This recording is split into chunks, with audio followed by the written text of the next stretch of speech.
Alışın. Sen icazanı görsün. Arka.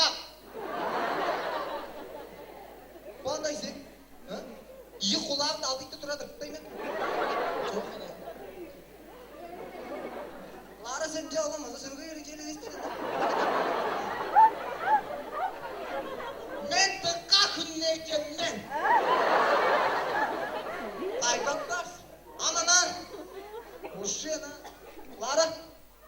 Korkaktı görsün hemen. Bağırsaktı ben kağlağa çalışıptım her şeyde oğlan ben. Boşuyor ayak barsın. Men ana evlenmeyip beş durayım. Men ana kendi de oldu. Ergin ben o şey duru artık değildim. Güzel. İyi karar dostaydır meytuklar sıktırtlar men. Dişarsan dişar dört durma bildim ben. Şorum. Soğuk kendine tek bakayım. Çok iyi. Sana ipadı karışın sözüydü. Ha seni vereyim ben. Çok iyi. Bayağı sen de dedi kadar. Ben ana ben bakayım. Çok bu hamuz ayıbı çok. Hatta. Bu kudum da nasıl koyun? Ben ana posta kınat da şoğalayım. Sizler inanmıyorum car dört boldunuz.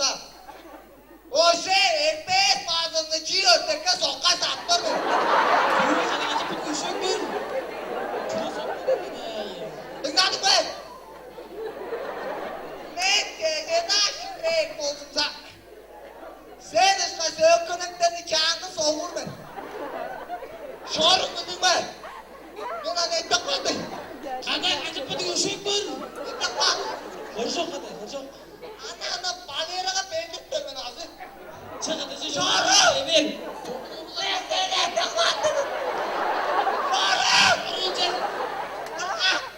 Oldu ineksen sen!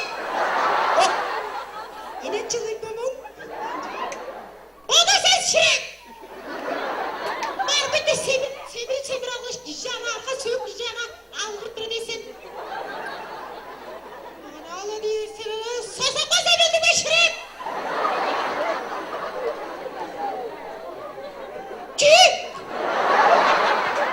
Sen o gitsin ben mi? Boşya soskanıyım! Ha? Buldun sen! Ana iyi karay dostum, doğru görürsen! Karan kıvıracak resmen ana! Sen ana buldun çöpeymesin bildin mi? Azim elini çalıştırar mı beni koçunun sürülemeydi? Ha? Boşya şunamaz diye!